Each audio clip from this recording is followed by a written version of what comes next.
네, 오늘 저희 함께 말씀을 먼저 나눌 텐데요. 네, 네 오늘 너무 반가운 얼굴도 보이고 너무 좋습니다. 네, 오늘 우리 함께 말씀을 좀 나누고 싶은데 오늘 하나님께서 우리에게 주신 말씀은 사도행전 1장 13절에서 14절까지의 말씀입니다. 사도행전 1장 13절에서 14절까지의 말씀입니다. 네, 우리 뒤에 우리 큐팀도 앞에 오셔서 예배하시면 좋겠어요. 네, 우리 같이 읽겠습니다. 본문이 약간 틀린데요? 사도행전. 네, 자막이 뭔가 커뮤니케이션에 문제가 있었나 봐요. 네, 그럼 그냥 같이 읽죠 뭐. 예, 성경 다 가져오셨죠? 예, 사도행전 1장 13절에서 14절 말씀 함께 읽겠습니다. 시작. 들어가 그들이 유하는 다락방으로 올라가니 베드로, 요한, 야고보, 안드레와 빌립, 도마와 바돌로메, 마테와 및 알페오의 아들 야고보, 셀롯인 시몬, 야고보의 아들 유다가 다 거기 있어 여자들과 예수의 어머니 마리아와 예수의 아우들과 더불어 마음을 같이하여 오로지 기도에 힘쓰더라. 아멘. 네, 오늘 이 13절에 보면은 제자들의 이름이 쭉 열거가 돼요. 사실 이제 저희가 부활절 기도로드 동안에 이제 나눴던 말씀을 보면 제자들이 다 뿔뿔이 흩어졌었거든요. 나는 이제 고기 잡으러 간다. 그러면서 이제 베드로랑 몇몇 제자들은 물고기 잡으러 가고요. 예. 그냥 다 자기 갈 길로 사실 흩어져 있었어요. 그렇죠? 근데 이제 부활의 주님께서 제자들을 다 만나세요. 엠마오로 가던 두 제자도 만나셔서 다시 예루살렘으로 돌아오게 하시고 물고기 잡으러 떠난다고 했던 그 제자들도 만나셔서 다시 돌아오게 하시고 예, 여기저기 흩어져 있던 그 제자들을 주님께서 예루살렘으로 다 모으십니다. 예, 그러니까 오늘 13절에 보면 그 제자들 중에 대표되는 12제자라고 하는 그 12제자들 중에 이제 배신했던 가룟 유다 빼고 11명의 이름은 다 있는 거예요. 그러니까 사라졌던 어디 갔는지도 몰랐던 그 제자들이 비로소 다 모여 있습니다.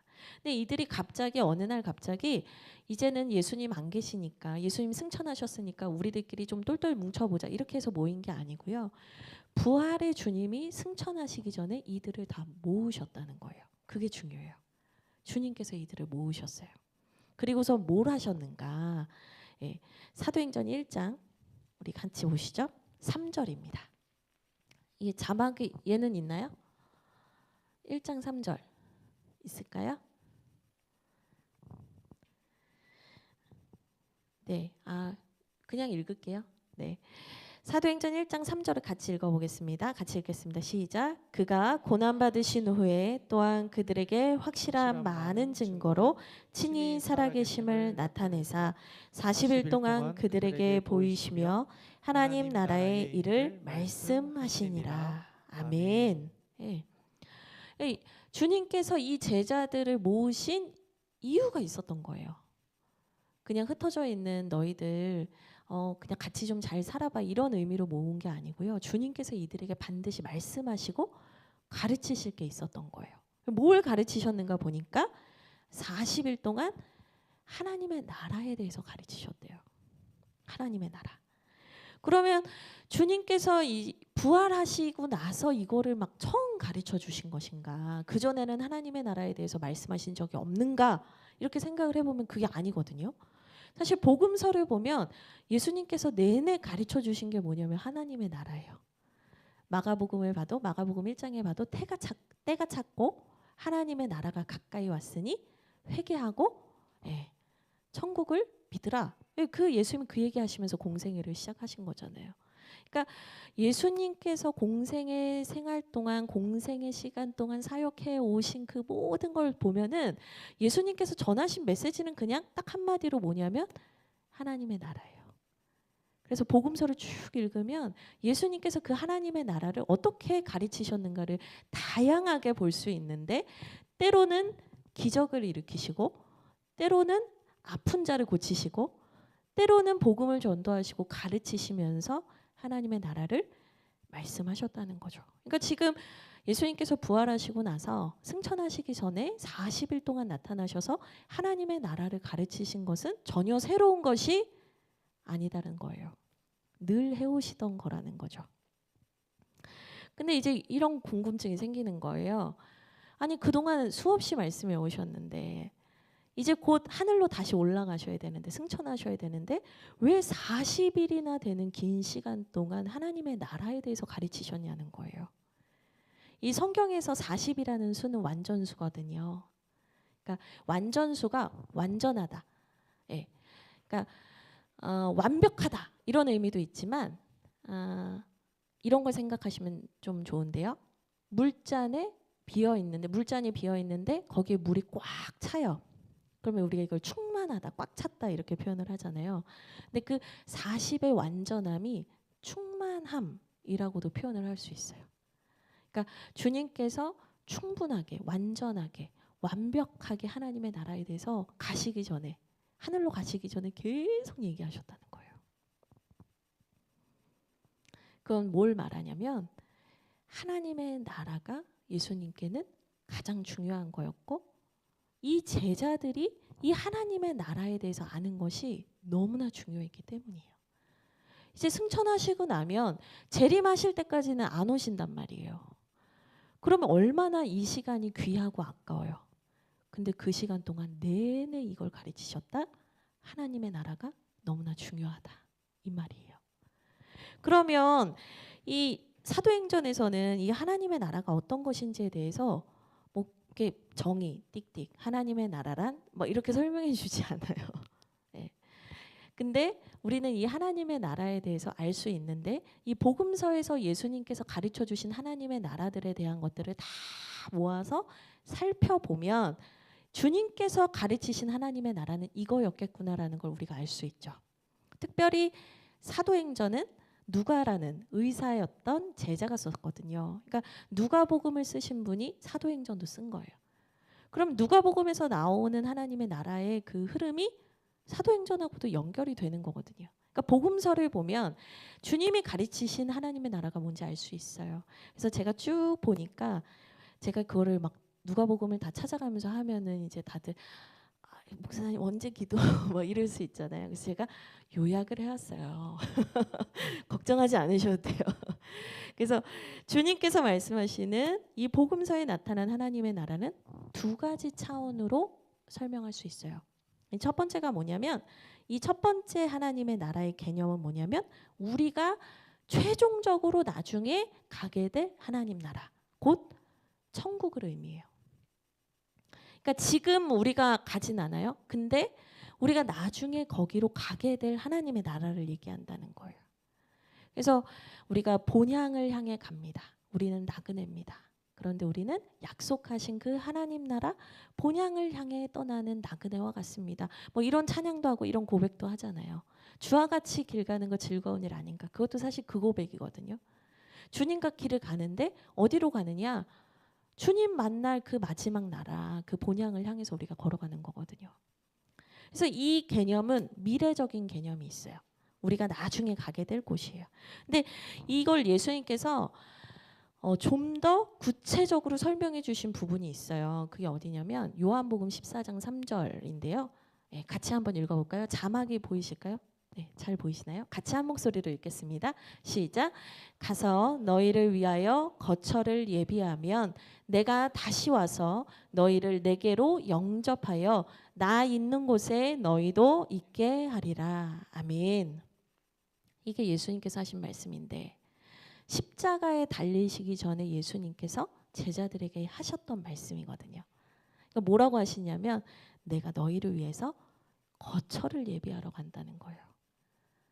그러니까 우리가 나중에 주님과 함께 영원히 살 그곳, 그 하나님의 집에 우리의 거처를 마련하러 가신다고 얘기를 했거든요. 그러니까 그거는 이제 공간적인 개념이에요. 우리가 나중에 주님이 우리를 다시 죽은 사람은 일으키시고 살아있는 사람은 뭐 같이 가자 해서 우리를 하늘 위로 부르셔서 나중에 그 주님께서 우리를 데리고 가실 공간적인 개념이란 말이에요. 그곳은 어떤 곳인가? 그곳은 어떤 곳인가? 계시록 21장 4절입니다. 제가 오늘은 평소랑 다르게 오늘 성경 말씀을 많이 읽으려고 예, 원래 이렇게 성경 많이 안 읽는데 빨리 하고 기도하는데 오늘은 좀 이 구절구절을 하나하나 같이 읽는 게 너무 중요하겠다는 마음을 주셔서 자막을 좀 많이 준비했어요. 21장 4절입니다. 그럼 그 주님이 우리를 최종적으로 데리고 가실 그 하나님 나라는 어떤 곳인가? 같이 읽겠습니다. 시작. 모든 눈물을 그 눈에서 닦아주시니 다시는 사망이 없고 애통하는 것이나 곡하는 것이나 아픈 것이 다시 있지 아니하리니 처음 것들이 다 지나갔음이러라. 아멘. 그러니까 그곳은 어떤 곳이냐면 더 이상 죄 때문에 아프지도 않고 고통받고 뭐 눈물 흘리고 이런 일이 없는 정말 평화의 나라. 주님께서 우리의 눈물을 다 닦아주시고 우리에게 기쁨과 주님을 예배하는 그 기쁨만 있는 나라로 우리를 데려가 주신다는 거예요. 옛날에는 이 하나님의 나라, 이 천국의 개념을 어떻게 표현했냐면 예수천당, 불신지옥 이렇게 표현했어요. 우리 연배가 좀 있는 분들은 다 들어보셨을 거예요. 근데 우리 친구들은 그런 말이 있어요. 랩인가요? 막 이럴 수도 있어요. 근데 예전에는 복음을 전할 때 아주 심플하게 전했거든요. 예수님 믿으면 천국 가고 예수님 안 믿으면 지옥 간다. 예수천당, 불신지옥 이렇게 전했다고요. 그러니까 그 개념에서의 천국, 우리가 최종적으로 가게 되는 하나님의 나라를 그렇게 표현하기도 했었어요. 근데 저는 투박하긴 하지만 그래도 그렇게 복음을 전하려고 했던 그분들의 순수함과 열정이 녹아져 있는 말이라고 저는 생각을 해요. 요즘 사람들한테 그 얘기하면 이상한 얘기한다 이렇게 얘기하겠지만 저는 우리가 다시 돌아갈 곳이 있다라는 것을 믿고 여기에서 살아가는 삶이 전부가 아니라는 것에 대해서 우리에게 끊임없이 기억하도록, 여기에서 사는 게 전부가 아니라는 것을 기억하도록 우리에게 이 천국의 소망을 주는 메시지가 여기 담겨 있다고 생각을 해요. 하나님께서 분명히 예수님을 보내셨을 때 예수님이 보냄을 받은 거니까 오신 곳이 있다는 거잖아요. 그러니까 그 오신 곳에 대한 소망을 우리에게 계속적으로 가르쳐 주셨던 거죠. 저는 이런 생각을 해봤어요. 만약에 이 천국의 약속과 부활의 약속이 우리에게 없다면 지금 교회에 와서 이 불금에 지금 밖에 소돔과 고모라 막 난리 났잖아요. 막 파리파리 난리 났단 말이에요. 제가 아니 여기 젊은이들이 왜 이리 많은가 막 이런 생각을 했는데 이렇게 좋은 날, 이렇게 쉴 수 있는 날 우리에게 천국의 소망과 부활의 소망이 없다면 지금 교회에 와서 우리가 말씀 보고 기도하는 게 바보 같은 짓이거든요. 헛된 일이거든요. 만약 정말 우리에게 천국의 소망과 부활의 소망이 없고 우리가 앞으로 주님과 영원히 살 하나님 나라의 집, 그 거처가 없다면 지금 우리가 여기에서 이렇게 사는 건 바보예요. 제가 목회를 한다고 했을 때 전화 한 통을 받았어요. 그때 아버지가 아프시고 여러 가지로 집안이 너무 힘들 때였어요. 근데 이제 가족분들은 그나마 저한테 좀 기대를 하셨거든요. 왜냐하면 저희 언니가 이미 저희 어머니에게 되게 이제 지금은 다 화기애애해요. 걱정하지 마세요. 그 당시 저희 언니가 되게 총애와 그 기대를 많이 받던 분이었는데 선교단체 간사가 되면서 저희 어머님이 목을 잡고 한번 쓰러지십니다. 내가 널 이러려고 가르쳤냐 이러면서 쓰러지셨단 말이죠. 그러니까 이제 언니는 이제 간사가 되고 뭐 간사를 그만뒀어도 사실은 이제 한번 그 기대가 한번 조금은 꺾인 거죠. 근데 저에 대한 기대가 있었던 거예요. 근데 제가 목회를 한다고 하니까 너무 다들 힘들어하시고 속상해하셨는데 그때 제가 전화 한 통을 받게 됐어요. 뭐 자세한 내용은 얘기할 수 없지만 한마디로 네가 정신이 있냐 없냐 이거였어요. 아버지가 아프시고 네가 앞으로 돈을 벌어야 되고 할 일이 있는데 목회를 한다니 그게 말이 되냐 막 그런 얘기를 하시는 거예요. 근데 제가 그때 기도하면서 되게 단호하고 분명하게 마음을 먹을 수 있는 건 뭐였냐면 이 세상이 전부가 아니라 분명히 하나님의 나라가 있고 그 하나님의 나라를 위해서 제가 부름받았다라는 것을 하나님께서 너무나 명확하게 말씀해 주셨던 거죠. 만약에 우리에게 천국의 약속과 부활의 약속이 없다면 우리는 바보 멍충이에요. 이 세상에서 제일 미련한 사람이에요. 헛된 것을 위해서 살아가는 사람일 뿐이라니까요. 근데 아시잖아요. 우리에게 천국과 부활의 약속이 있다는 걸 아시잖아요. 그래서 사도 바울, 우리가 잘 알고 있는 이 바울 사도님은 고린도전서 15장 19절에서 이런 얘기를 했습니다. 네? 컴퓨터가 아예 꺼졌어요? 오늘 자막 처음 만들었는데 마귀의 공격? 그러면 중계도 끊겼겠네요. 괜찮아요? 그래요? 그러면 찾죠. 뭐 찾으면 되죠. 우린 성경이 있으니까요. 그러니까 이게 뭐 인공지능 시대가 다 좋은 게 아니에요.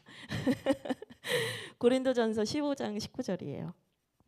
고린도전서 15장 19절 말씀입니다. 같이 읽겠습니다.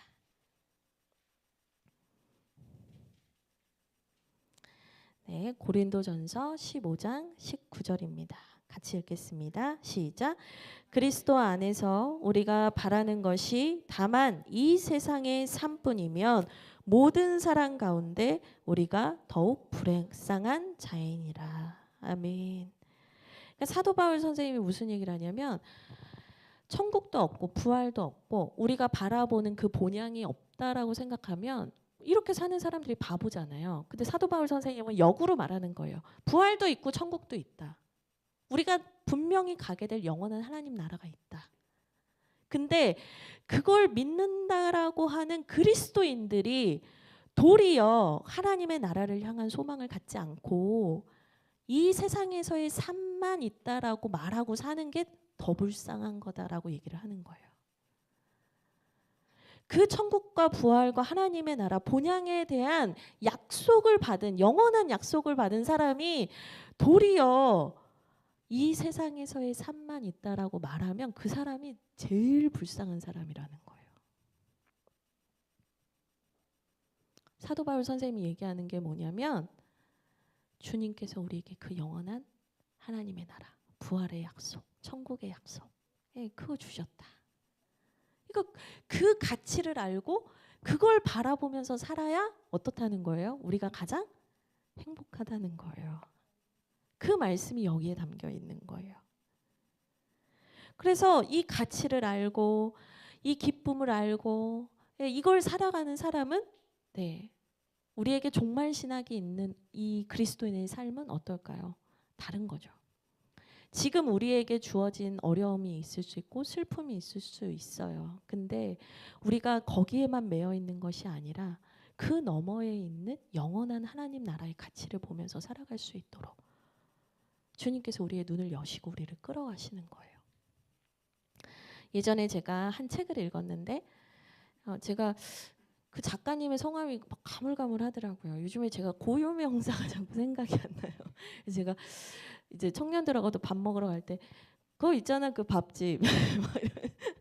제가 밥집 하나 잘 기억이 안 나요. 고유명사를 잘 기억을 못해요.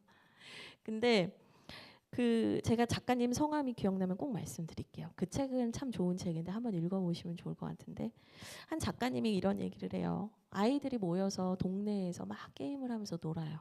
막 무슨 게임하면서 네가 이겼다 내가 졌다 하면서 막 게임을 하고 노는데 한 아이가 게임에서 내리진 거예요. 얼마나 속상해요. 그래서 오늘 내가 다 졌다 막 너무 속상한데 해가 뉘엿뉘엿 져가고 이제 밥 짓는 냄새가 나고 엄마가 부르는 거예요.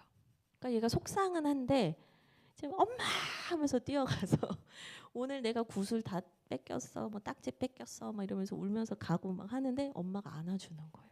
그러면서 막 맛있는 밥도 주시고, 아예 괜찮아, 괜찮아, 내일 잘하면 돼라고 하면서 이렇게 안아주시는 거죠.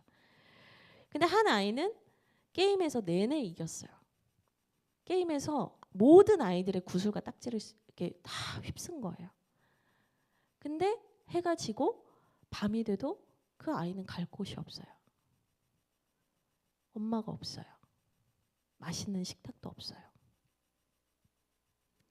그러면 우리가 볼 때 이 두 명의 아이 중에서 누가 더 행복하냐는 거예요.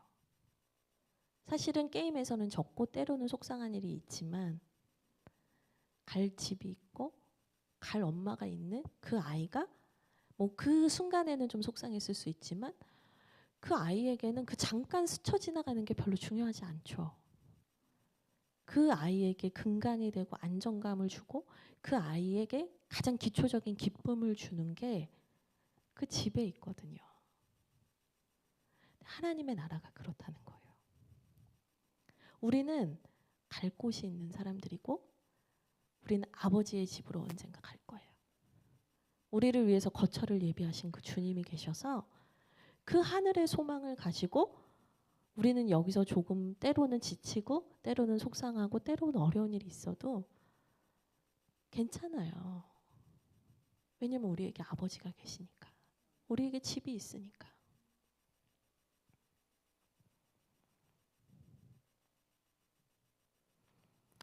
근데 그리스도인의 삶을 봤을 때 우리에게 주어진 그 깊은 평안함과 충만함이 있는 그 집에 대한 감사가 없이 내가 진 게임에 전전긍긍하면서 그 고통과 아픔에서 벗어나지 못한 채 살아가는 우리들도 있어요.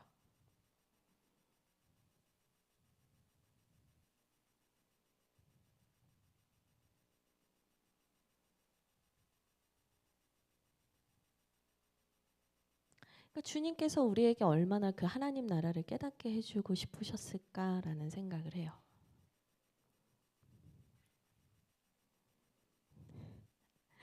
그 주님께서 우리에게 얼마나 그 하나님 나라의 가치를 보여주시고 깨닫게 해주고 싶으실까.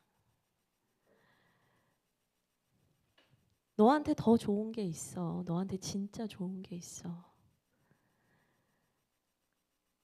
들어오세요. 걱정하지 마시고 들어오세요. 자리가 있어요.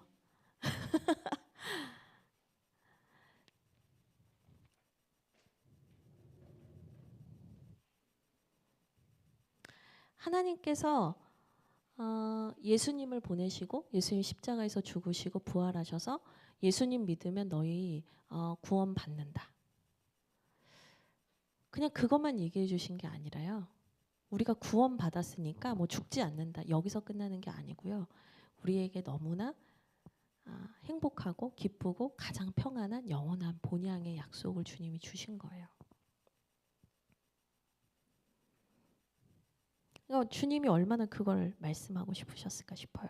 그리고 그 영원한 하나님 나라의 가치를 아는 사람, 그 가치를 아는 사람은 지금 여기에서의 삶에서 다른 생각과 판단을 하겠죠. 다른 결정을 하겠죠. 영원한 하나님 나라의 약속을 받았다라는 게 아주 먼 훗날 뭔가 내 존재가 언젠간 거기 가겠지가 아니라 그 약속을 받았다는 게 오늘 나에게 영향을 미치겠죠. 내가 그 약속을 받은 자인데 내가 정말 중요한 게 뭔지를 알고 깨달으면 다른 삶을 살겠죠. 주님이 그걸 너무 알려주고 싶으셨던 거예요. 승천하시기 전에 40일을 말씀하셨다. 그리고 두 번째 하나님 나라의 개념이 있어요. 미래적인 차원만 있는 게 아니에요. 하나님의 나라는 두 번째 하나님의 나라의 개념은 뭐냐면요. 바로 오늘 지금 이 시간 임한 하나님의 나라예요. 이거를 조금 어려운 말로는 뭐라고 하냐면 하나님 나라의 현재성이라고 하는데요. 그러니까 하나님의 나라가 이미 임했다는 거예요. 하나님의 나라가 우리 언젠가 갈 저 아버지의 집 그 개념만 있는 게 아니라 오늘 하나님의 나라가 우리에게 임했다는 거예요. 우리가 같이 성경을 읽을게요. 지금은 이제 다시 열린 거죠? 다행이에요. 아유, 훌륭하십니다. 어떻게 이렇게 뚝딱뚝딱 잘하세요? 누가복음 11장 20절의 말씀입니다. 같이 읽겠습니다. 시작. 그러나 내가 만일 하나님의 손을 힘입어 귀신을 쫓아낸다면 하나님의 나라가 이미 임하였느니라. 이거 뭐야? 이 마귀의 공격. 아 근데 우리는 성경이 있으니까요. 네. 제가 다시 한번 읽어드릴게요. 그러나 내가 만일 하나님의 손을 힘입어 귀신을 쫓아낸다면 하나님의 나라가 이미 너희에게 임하였느니라. 하나님의 나라가 너희에게 이미 임했대요. 그러니까 이 말은 뭐냐면 이 앞에를 잘 보셔야 되는데 하나님의 손을 힘입어 귀신을 쫓아낸다면 근데 그 하나님의 손이 뭐냐면 하나님의 권세, 하나님의 통치, 하나님의 다스림을 말해요. 그러니까 하나님의 통치가 임하면 하나님의 통치가 역사하는 곳은 다 하나님의 나라라는 거예요. 그러니까 이건 공간적 개념이 아니고요. 하나님의 권세, 하나님의 통치가 임했느냐, 하나님의 역사하시느냐, 하나님의 그 주인 되심이 나타나느냐 그 얘기를 하는 거거든요. 근데 사실 여기에서는 귀신이 쫓겨나간다라고 했지만 여러분 그 귀신에다가 다른 말을 써보세요. 그동안 우리에게 주인 노릇했던 것들을 생각해 보세요. 돈일 수도 있고 성공일 수도 있고 내 자녀일 수도 있고 내가 놓지 못했던 무엇일 수 있어요. 다. 그러니까 내 인생 가운데 하나님이 주인이 아니라 내가 귀신이 나에게 왕노릇하고 내가 귀신의 종으로서 살았던 그 모든 것들 그게 뭐 병일 수도 있고 뭐 여러 가지일 수 있죠. 근데 그것이 진짜 왕이신 그 하나님의 통치가 임하면 그런 것들이 다 쫓겨나간다는 거예요. 아무것도 아니라는 거예요. 진짜 왕이 오면 가짜 왕은 빠져야죠. 뭐 이런 거예요. 막 요즘에 축제를 많이 하더라고요. 대학교에서. 근데 요즘에 제일 인기 있는 가수가 누군가요? 축제에서 제일 뉴진스일까요? 제가 좋아하나? 근데 뉴진스를 흉내내는 그런 뭐랄까요? 그냥 뭐 춤을 따라 추는 그 댄서 팀이 막 와서 축제에서 막 열심히 하다가 갑자기 진짜 뉴진스가 오면 어떻게 돼요? 대우는 어떻게 될까? 아이브라고 바꿀까? 아이브가 온 거야. 진짜 아이브가 온 거야. 그냥 춤만 추던 댄서 친구들이 막 춤을 추고 있는데 진짜 아이브가 온 거야. 그럼 어떻게 될까? 그 댄서 친구들이 아 진짜 아이브네 이러면서 이제 갈 거라고요. 그게 뭐냐? 진짜 왕이 오면 그 진짜 임금의 통치가 임하면 가짜들은 다 떠날 수밖에 없다는 거예요. 거기 있을 수 없다는 거예요. 근데 하나님 나라의 현재성이 뭐냐면 그 하나님의 통치가 지금 우리에게 임하면 그 하나님의 통치가 역사하는 우리 내면과 개인과 우리의 삶과 교회 가운데 하나님의 통치가 임하면 그냥 그게 하나님 나라라는 거예요. 그러니까 하나님의 통치는 그렇게 드러나겠죠. 하나님의 다스림을 받는 한 사람이 하나님의 뜻을 행하면서 그의 삶을 통해서 하나님의 나라가 드러나는 거죠.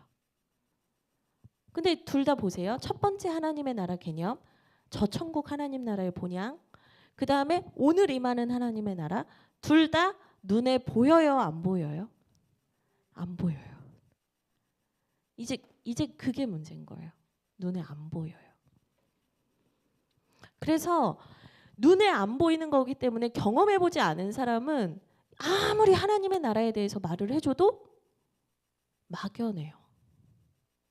먼 나라 얘기하는 것 같고 무슨 말인지 잘 모르겠고 긴가민가 하단 말이에요. 근데 그걸 주님이 아셨어요. 그걸 주님이 아셨어요. 그래서 사도행전 네 보세요. 사도행전 1장 4절부터 볼까요? 1장 4절입니다. 같이 읽겠습니다. 사도와 이게 자막이 다른데? 그냥 읽을게요. 네. 4절 읽을게요. 시작. 사도와 함께 모이사 그들에게 분부하여 이르시되 예루살렘을 떠나지 말고 내게서 들은 바 아버지께서 약속하신 것을 기다리라. 예. 그러니까 너희가 아버지께서 약속하신 것을 받아야 이거 알 수 있다는 거예요. 내가 지금 너희에게 열심히 가르치기는 하는데 이게 지금은 너희들에게 알 것 같기도 하고 모를 것 같기도 하고 뭔가 이거는 알아듣겠는데 저건 못 알아듣겠고 막 이런단 말이에요. 근데 아버지께서 약속하신 것을 받는 순간 너희가 알게 될 거라는 거예요.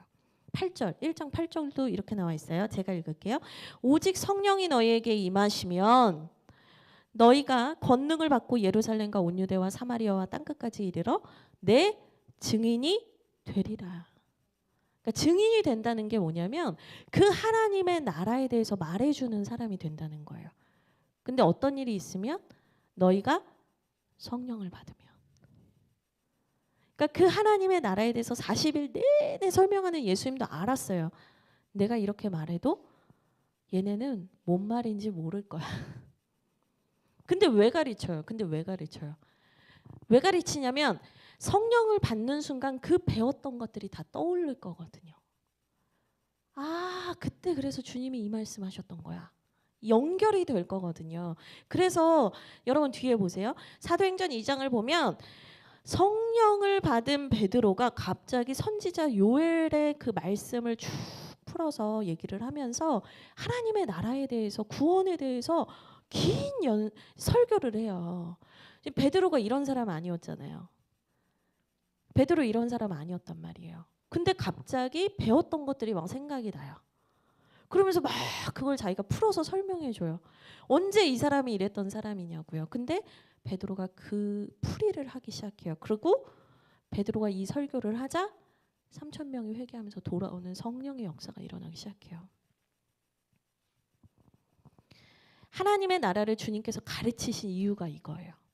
곧 성령이 올 텐데 그 성령을 받은 사람은 지금 가르쳐 주신 그 하나님의 나라의 말씀이 이해되고 해석되고 전할 수 있게 되기 때문이에요. 그러면 성령이 오실 때까지 가만히 있느냐? 성령이 오실 때까지 그냥 아 하고 이제 감 떨어질 때까지 있냐? 그게 아니에요. 이 주님이 부활하신 부활절부터 오순절 성령 강림 사건이 일어나는 성령 강림 주일까지가 50일이잖아요. 기쁨의 50일이라고 하는데 이 50일 동안 우리가 지금 6번의 부활절 기도로드를 하고 있잖아요. 그러니까 이 50일이에요. 근데 이 50일 동안 40일은 뭐 하셨어요? 예수님 안 가고 가르치셨어요. 그럼 며칠 남아요? 산수입니다. 50 빼기 40은 10일이죠. 그러니까 그 10일 동안 주님이 빈자리를 이 사람들이 가만히 이러고 있는 게 아니라 이 사람들이 약속하신 성령을 기다리면서 뭘 했냐면 기도했단 말이에요. 그게 오늘 말씀이에요. 보세요. 13, 14절 볼게요.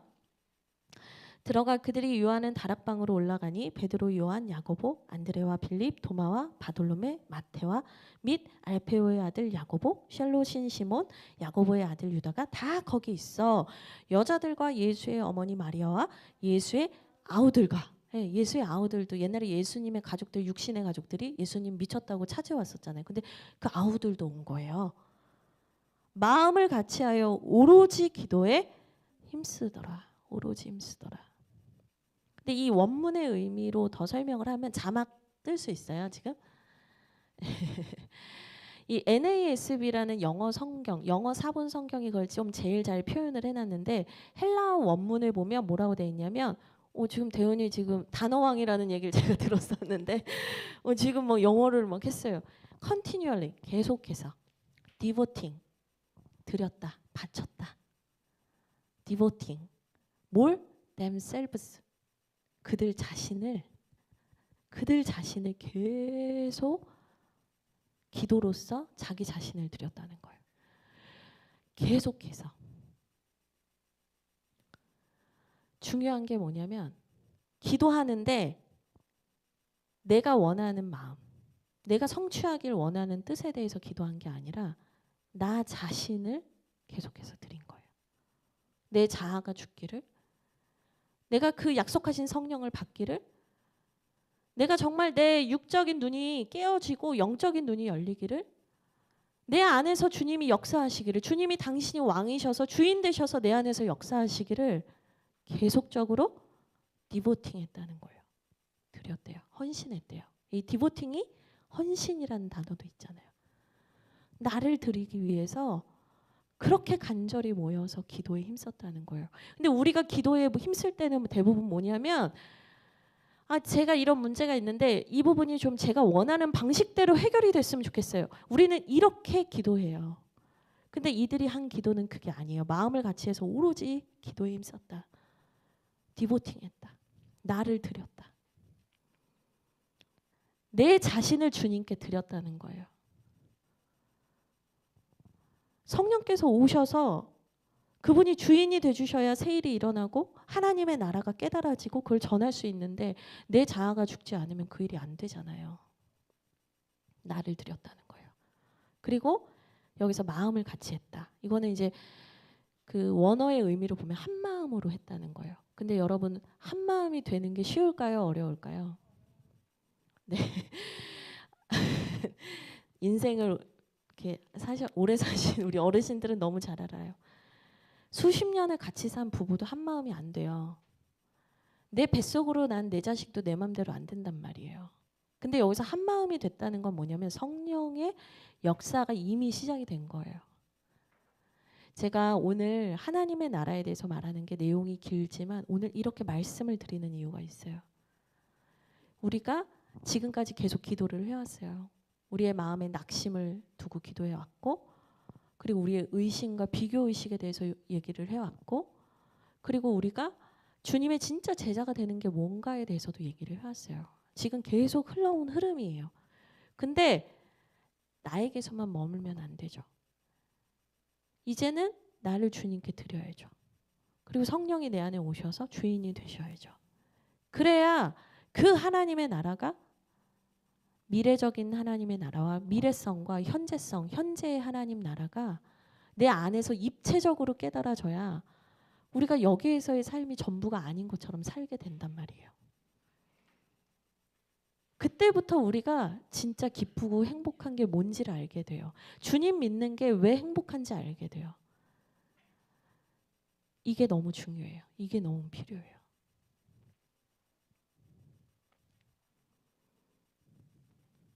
달라졌죠. 제자들이. 겁쟁이였던 제자들이 달라졌어요. 보이지 않는 하나님 나라를 그들이 알기 시작했어요. 그러니까 뭐 순교도 하고 먼 곳에 가서 복음을 전하기 위해서 어떻게든 하고 하나님 나라를 위해서라면 나를 드리는 인생이 된 거예요.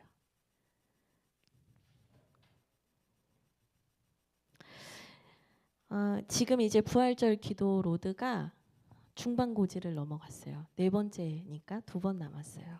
근데 오늘 주님께서 우리에게 나를 드리는 기도를 하길 원하세요. 그리고 성령의 경험을 하길 원하세요. 그래서 하나님 나라가 뭔지를 우리가 머리가 아니라 체험적으로 알기를 원하세요. 주님께서 여러분에게 그 하나님 나라의 소망이 부어지기를 원하세요. 제가 사실 이제 여러분과 함께 부르고 싶은 찬양이 있었어요. 근데 찬양은 포기해야 될 것 같아요. 너무 어려운 찬양이어가지고 괜찮겠어요? 해볼까요? 네, 이 찬양이 모르는 분도 많아요. 이 찬양 제목이 뭐냐면 우리가 이 땅의 그루터기라라는 찬양인데요. 이 존 스토트라는 되게 유명한 목사님 계세요. 지금은 돌아가셨는데 전 세계적으로 유명하신 목사님이셨는데 그 목사님이 1993년도에 연대에 오셔서 연세대 광장인지 뭐 어디서 비가 폭우가 막 오는데 그곳에서 복음을 전하시고 그곳에서 같이 이 찬양을 했었대요. 우리가 하나님 나라를 위해 살자. 그 하나님 나라 위에 우리가 살자라고 하면서 이 찬양을 막 불렀었다는 거예요. 근데 이 찬양의 가사가 이래요. 제가 좀 읽어드릴게요. 사망 권세 사슬이 끊어지고 그림자 우리 영혼 방황 끝났네. 2번 안 올 우리의 젊음이여 누굴 위해 사는가 무얼 위해 사는가 오직 우리 구주 예수시라. 주께서 우리를 부르셨네. 여호와여 우리가 여기 있나이다. 밤나무 상수리 배임당해도 우리가 이 땅의 그루터기라. 우리가 이 땅의 그루터기라. 나의 백성 걷는 길에 고치는 것 없게 하라. 주님이 명령하시니 만나가 비처럼 내리는 이곳 이제 우리 모두 여기에 왔네. 이런 찬양의 가사예요. 네. 근데 이 찬양의 가사를 그 젊은 청년들이 그 비가 폭우가 억수같이 쏟아지는데 거기서 비를 맞으면서 이 찬양을 막 했었다는 거예요. 근데 그 사람들이 왜 그랬을까 생각해 보면 그들이 하나님의 나라가 얼마나 가치 있고 얼마나 소중한지 깨달았기 때문이거든요. 저도 그래요. 왜 목회하세요? 라고 많이 얘기를 하셨는데 하나님의 나라가 정말 소중한 걸 알았거든요. 그리고 주님께서 지금 내 안에서 오늘 내 안에서 역사하시는 게 너무 감격스럽고 좋았거든요. 목사가 되려고 생각해 본 적이 단 한 번도 없었어요. 되거나 되오나 목사님은 목사가 될 생각을 단 한 번도 한 적이 없어. 30 이전에. 근데 제가 왜 목회자가 됐을까요? 또 주하길 교회가 왜 여기 서 있을까요? 결국에는 그 하나님 나라가 얼마나 귀하고 가치 있는지를 알게 됐기 때문이거든요. 대부분의 그리스도인들이 그 하나님 나라의 가치를 깨닫는 순간 상당 부분 많은 영역에서 자유로워지고 행복해져요. 우리가 정말 나를 얽매고 힘들게 사는 이유는 우리가 그 하나님 나라를 더 깊이 알지 못하기 때문이에요. 오늘 이 시간 함께 기도하기를 원하는데 이 찬양 해볼까요? 어떠세요?